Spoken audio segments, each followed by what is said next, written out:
Hi, I wasn't planning on being on camera, but I wanted to put a little disclaimer about this video.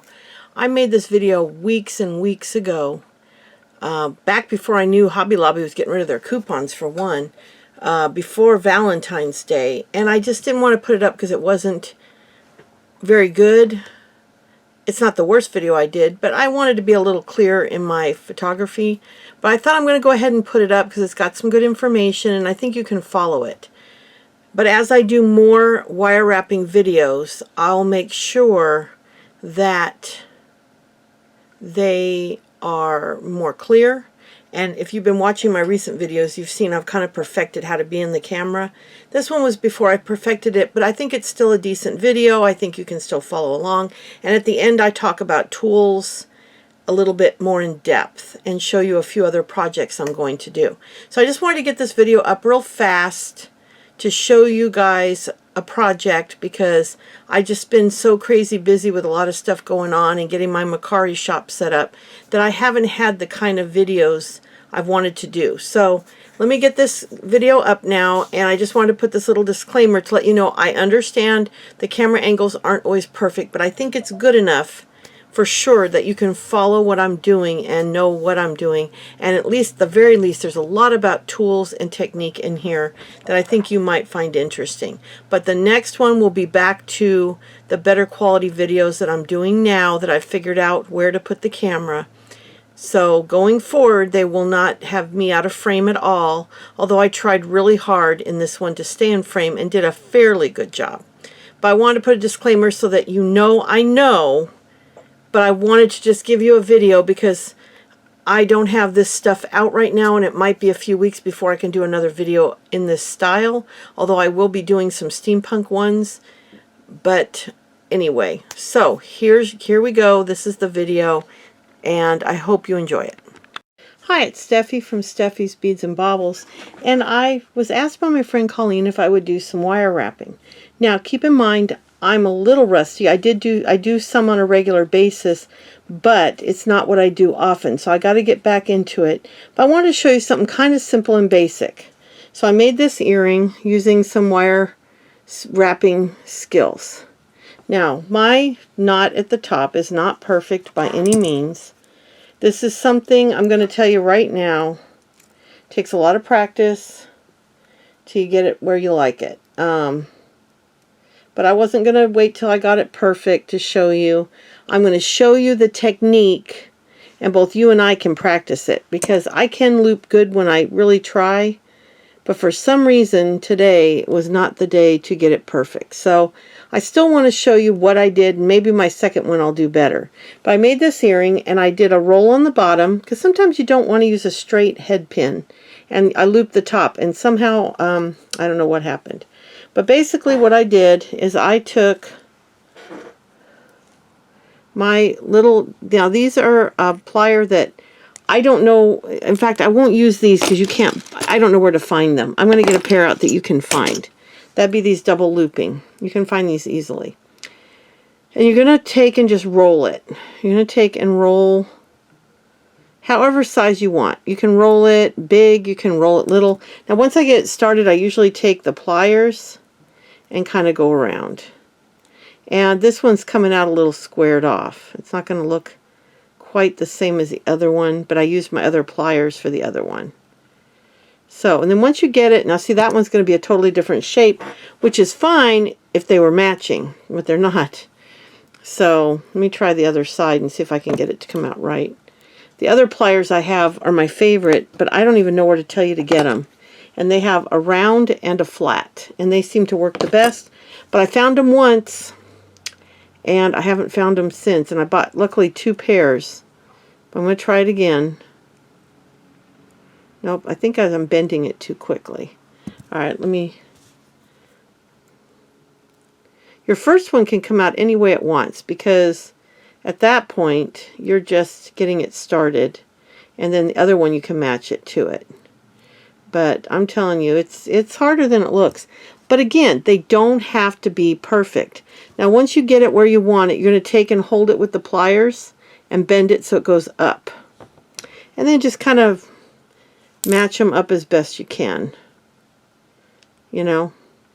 So So that's not too bad. Then I take one of these blocks, and you get these, they're normally $12. Now I paid $1.74 for this one on clearance, so I picked it up. But this is what they look like, and I paid $2 at a yard sale for this one. My husband gave me one he made for me at work that's a little bit longer. But these are easily available. Then you're going to put your piece on here if you want to do this step. You don't have to. Then you take your little jewelry hammer and you just kind of beat on it. Flatten it just a little bit. This is called hardening the wire. It just makes it a little bit harder, gives it a little bit different look than the round wire, flattens it. It's kind of nice. And then you're going to put, let me cut the other piece. This pair of cutters, by the way, I got at Joann's, and I think I had a 50% off coupon that day. Then you put whatever size beads on there you want.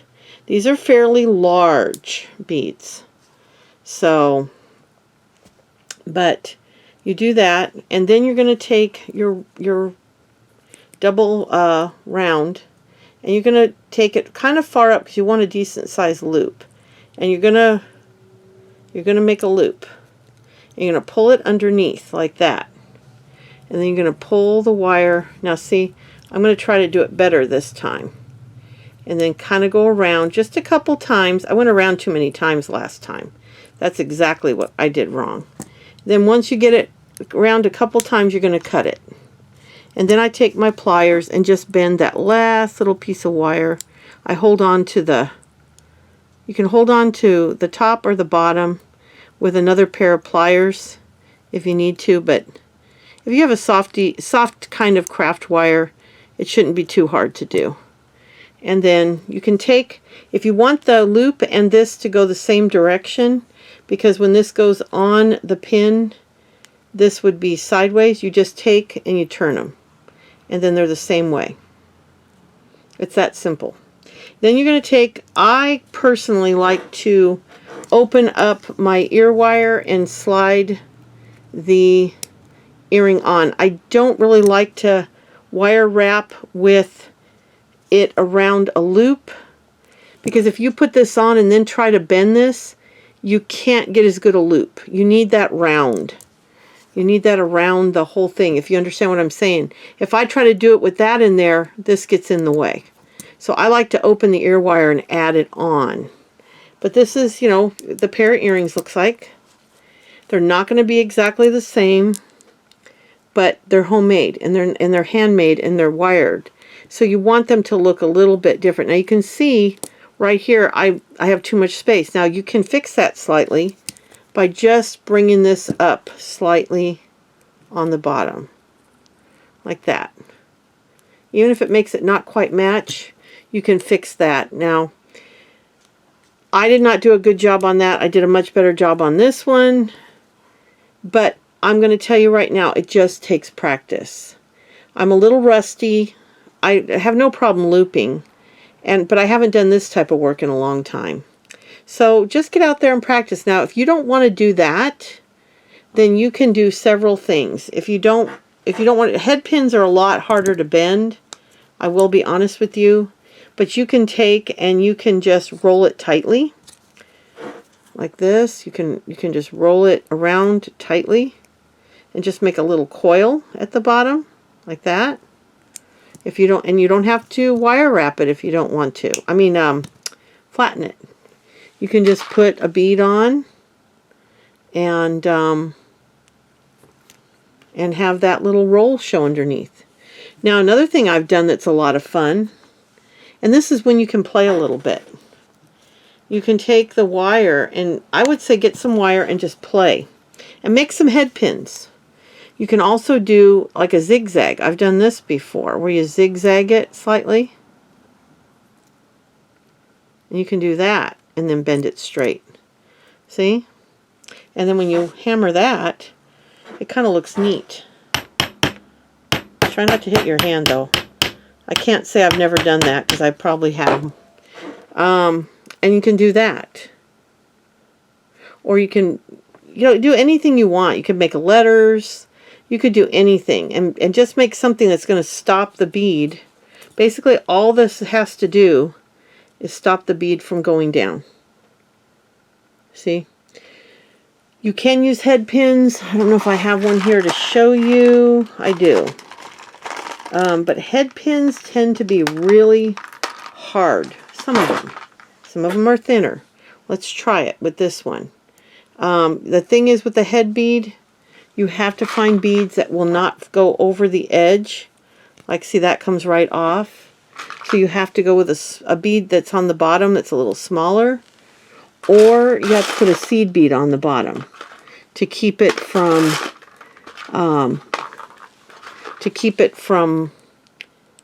going through. You could do something like that. And then you do the same thing. You know, rolling it to make the head is not hard. Like if you want to just make a loop, that is easy. Then you can just get in and clip it like I show in my basic earring tutorial. But if you want to bend it, this is a little stiffer. It will bend, but it's a little bit harder. And it might not look quite as pretty when you're done. Let me show you. You got to cut it a little tighter to the thing too. So see, it's a little bit different look, but if you don't want to hammer and you don't want to deal with a block and a hammer and doing a bottom, you absolutely can use a head pin. But if your bead is too big on the bottom, just put a seed bead or something small, like a small crystal. This is like a little red crystal. You can buy those in every color. So you could put a clear crystal on the bottom, or if you're using purple, put a small purple. And you can do that as well to hold your bead on, because a lot of beads are too big for the end of this pin. You can also buy head pins that have a round bottom, or they have decorations like a bead at the bottom, or a flower cap, like a bead cap that covers it kind of covers the bottom of the bead, like a bead cap would, but it's attached to the head pin. Those are nice, but I have occasionally had them break off. So you have to be real careful to buy good quality. Also keep in mind, some of these big beads like this don't always have attractive bottoms either. So if you're doing this, that probably wouldn't be the best idea, because you can see where they coated the bead. Glass is better. This is like a plastic with a coating. But that's just my first video on basic wire wrapping. I'm going to do more stuff. I'll show you a couple projects that I've been working on. Wire wrapped rings. I did a couple other projects I'll show you real quick that I'm going to do for you. This is a simple wire wrapped bead, but you can also do... Oh, I'm missing all my work I was going to show you. I'm not very organized today. I apologize. Well, this video is not as organized as I'd hoped to be. But, oh, here it is. This is a heart that I hammered, and then I put beads and wrapping on it. So I'm going to do that video for you. And there's a couple different rings. This is a ring I did about maybe 10, 15 years ago. And this is a different style. You can see they're similar, but they are different. So I have a few different, or at least a couple different rings to show you.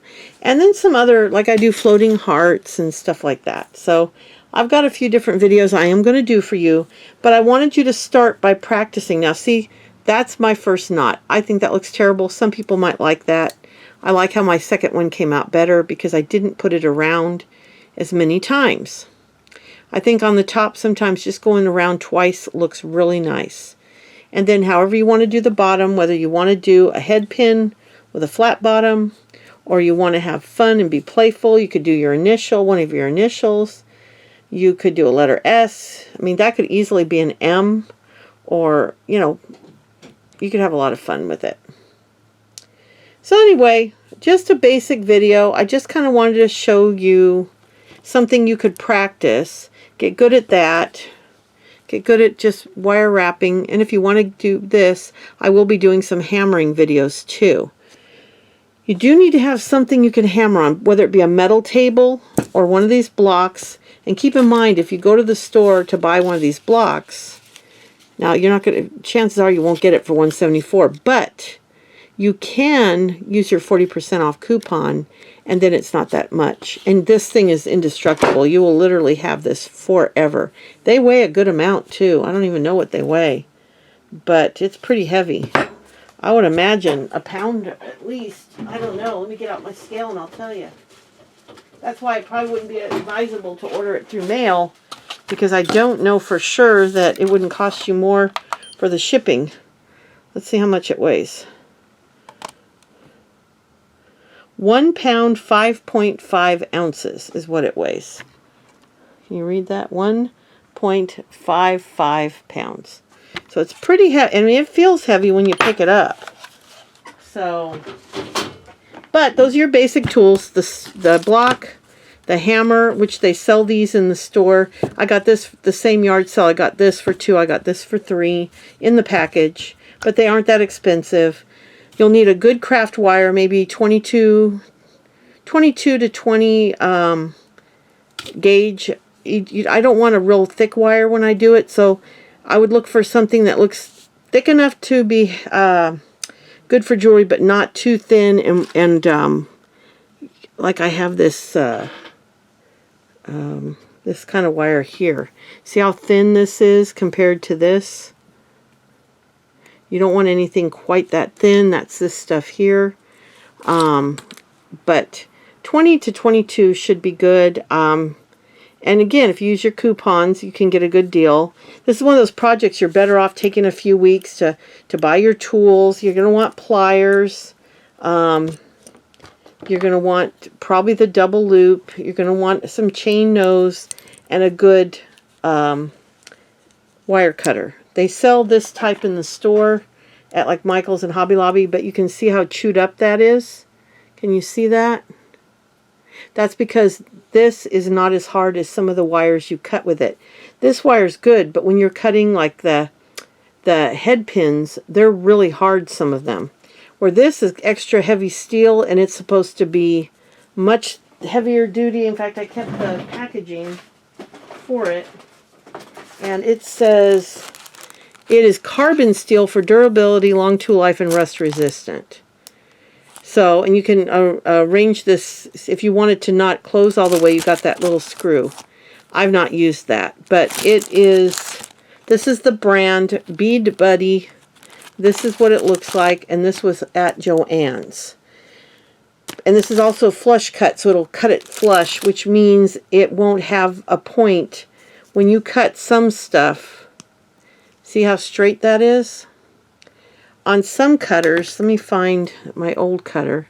That one's really flat. When you cut with this, I don't know if you can see that, but it crushes it a little bit. I don't know if you can see the difference. I'll cut this one flush with the other one and show you the difference. See the difference? This one, that's the flush cutter, is completely flat. The one I cut with the regular leaves like a point in the middle. It kind of crushes it when it cuts it.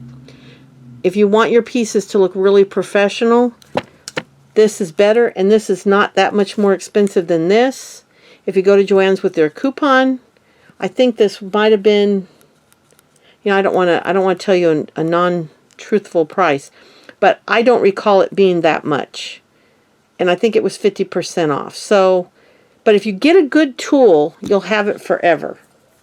So, and if you can find these, I found them in one obscure store like 10 years ago.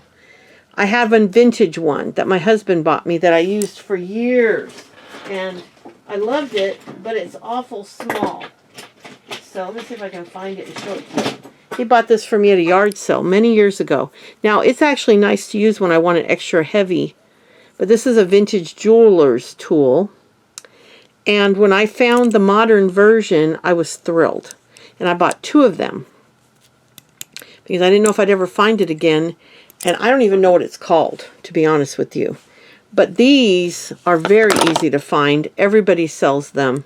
And it's just a double loop. And then you get your chain nose pliers, preferably a flush cut, but some kind of wire cutter, your wire, and then if you want to do the wire wrapping with the hammering, you get your block and your hammer. So if you had to invest full price, these would be probably $22.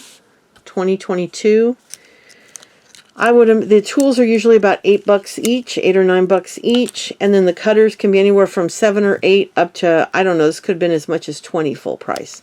So it's not terribly expensive to get started. There is a little investment, but use your coupons and do it slowly. So if you get this 1 week for 40% and this 1 week 40%, go to Joann's, get this with their 40 or 50%, and then get your 2 tools for 40% off. And just take like a month to do it, or have a couple friends go with you and pick up one for you. You can really get a good discount on all of it. And I've been using these for years and years and years. I've been using these for many years, and then I've had these for 30 years. But these are a professional jeweler's tool. So I have actually 3 different chain nose pliers.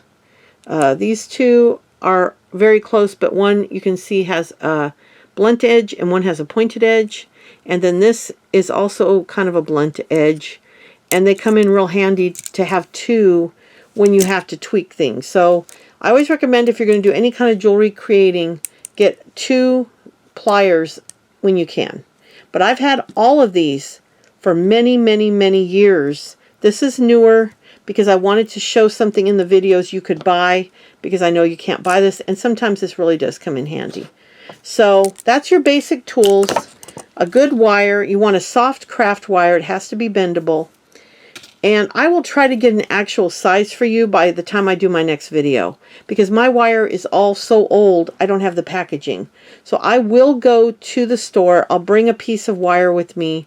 I'll probably take you with me to the store. I will buy wire that's the proper size. So when I do the next video, I'll be able to advise you on the exact wire that I am using. So I'll be back soon. I know it's kind of a rambling video. I'm in a kind of rambling mood, but I wanted to give you all the information and let you know also, keep in mind, I'm still rusty, and I promised you when I started this channel that I would do new things, especially if requested, but I may not do them perfect because I can't know everything, and I'm still learning. So that is my video on basic wire wrapping, and I will be back with a bead. I wanted to show you the bead I did. I don't know where it went. I've got so much stuff on my desk, you guys. It's crazy. Where I wire wrapped across a bead, and I will show you that too. Oh, they also sell this kind. Don't do that. I bought that by mistake. You want the one without the big jaws. I guess you could use that jaw for something. I prefer these. These are weird. I don't know if that's supposed to be a plier. I don't know. But I prefer this one. But I had something up here I wanted to show you. I don't know where it went. Oh, here it is. See, I'll show you how to do this too. Where you wire wrap a bead with a charm on it. So we'll do that. We'll do the hearts. We'll do the rings. And we'll do some other stuff as well. I'm going to be making a few pieces of jewelry for Sue at Sue Me to give away. She sent me some watches, and I've been adding stuff to her watch box. And I will be making a few pieces of really fun jewelry with some of these techniques, and I will make sure to film those. So I've got a lot coming up for you. I'm still going to get back to some ornaments. We got a lot to do. We're going to take you shopping probably. And just a lot going on. So there should be a lot going on in the next few weeks, and I'm going to try to get you a couple Valentine projects. So thank you so much. We're at 21, almost 22 minutes. I've rambled on it long enough. If you're still here, thank you. I really appreciate it, but I wouldn't blame you if you're not, because I get like this sometimes. And I will talk to you later, and let me know if there's anything in particular you want to learn in the wire wrapping, and I might proceed with the next project based on whether or not you want to learn more basics, or if you want to learn about the rings, or if you want to learn about the beads and wire, because you can take any kind of flat bead and wire wrap it. Can take, well, that one's got a top hole. They do better with the holes that go through the whole bead like this. When the hole's on top, those are the ones. So it gives you a chance also to go through your stuff and find some of the things that we're going to work with. So I'll be back soon. Thank you so much. And if you're not a subscriber, I'd love if you'd subscribe. And if you'd give me a thumbs up, I'd really appreciate it. Thank you. Bye.